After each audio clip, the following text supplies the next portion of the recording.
हक क्या है सरकार को कि सड़क पर जाम लगाए? तो गलत की शुरुआत सरकार ने कर दी।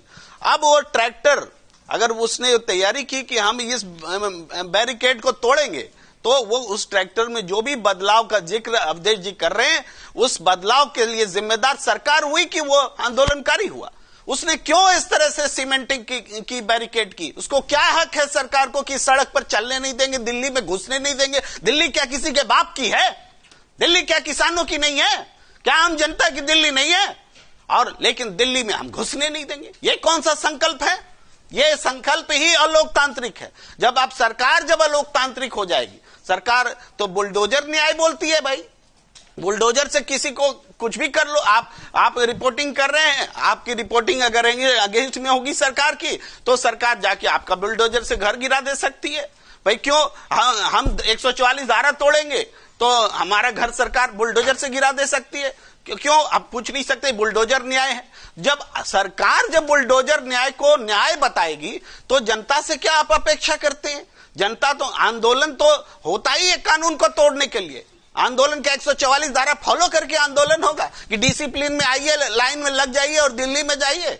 आंदोलन होता है सरकार को झुकाने के लिए, दबाने के लिए, बात करने के लिए, सहमति पर पहुंचने के लिए। ये एक प्रेशर होता है। अब इस आंदोलन को आप पूछ लीजिए, ये क्या विपक्ष में भारतीय जनता कौन पार्टी है जो विपक्ष में नहीं रहा और सत्ता पक्ष में नहीं रहा इस देश में?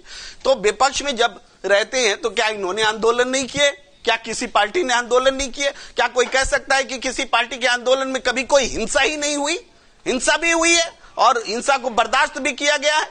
यहां तक कि जेलों में भेज दिए जाते हैं, बहुत सारे मुकदमे दर्ज किए जाते हैं, सारे मुकदमे वापस लेते हैं, इसके बावजूद कि उसका नेचर क्राइम वाला होता है आंदोलन के दौरान। क्यों? क्योंकि फाइनली हम समाज में एक व्यवस्था चाहते हैं। ये आंदोलन हो क्यों रहा है? कौन सी नई मांग आ गई भाई? ये सारी मांगे सरकार की मंजूर की हुई मांगे हैं। ये मांग नहीं है, ये तो वादा पूरा करो आंदोलन है। तो वादा पूरा करने के लिए भी आंदोलन करना पड़ेगा क्या? जो आपने कमिट कर दिया कि हम कानून वापस लेते हैं, काला कानून वापस लेते हैं, और उसके बाद में कहा कि अब एमएसपी बनाते हैं। एमएसपी की 37-33 बैठकें हो गई, उस बैठक के बारे में देश को कुछ पता नहीं है। अब भी कह रहे हैं कि टाइम चाहिए और आंदोलन चाहिए। तो आपको क्या 5 साल के लिए चुनने के बजाय क्या आपको 50 साल के लिए चुना जाएगा? जनता 5 साल आपको चुन के देती है, आप 3 साल में अब तक कोई परिणाम नहीं निकाल सके, और अब कहते हैं कि फिर अगली बार चुन के आएंगे। अगली बार चुन के ही नहीं आओगे तुम। तो इसी कार्यकाल में आपको सॉल्यूशन देना पड़ेगा। इसीलिए जनता सड़क पर है। और आंदोलन को दोष देना, आप कह रहे हैं कि आंदोलनकारी ऐसे है वैसे। इधर वार्ता चल रही है तो रात में आंसू बम गिराने का क्या मतलब है? रात में आंसू बम गिराएंगे आप? ये इजराइल और हमास की लड़ाई बना दिया है क्या आपने? और ये जो हालात बना दिया, और उसके बाद अगर कोई बेचैनी में कोई प्रतिक्रिया करेगा तो उसको देशद्रोही कहोगे? देशद्रोही वो लोग हैं जो जनता पर, अपनी जनता पर आसमान से बम गिरा रहे हैं।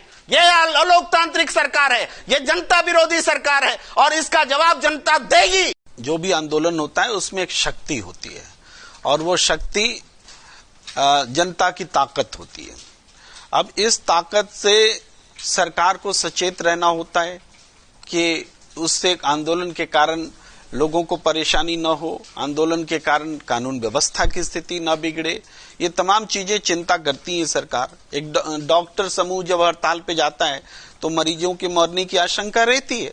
तो इसका मतलब थोड़े है कि डॉक्टर जो है मरीज का विरोधी है घोषित कर दे। इसका मतलब डॉक्टर को अधिकार नहीं है आंदोलन करने का। आंदोलन होगा, डॉक्टर अगर आंदोलन पे जाएंगे तो मरीज की मौत होगी, लेकिन इसकी जिम्मेदारी चुनी हुई सरकार की होती है कि वो मरीज की मौत ना हो और डॉक्टर को आंदोलन पे रोके। क्योंकि जनता ने सरकार को चुना है, डॉक्टरों को नहीं चुना है।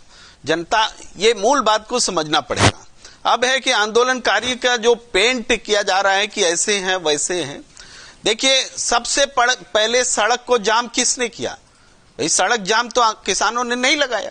सड़क जाम कीले ठोकी गई, बड़ी बड़ी सीमेंट की चीजें बनाई गई, गिट्टी भरे गए, क्या नहीं किया गया? ऐसा तो दुनिया में कहीं नहीं हुआ भाई, दुनिया में कहीं नहीं हुआ।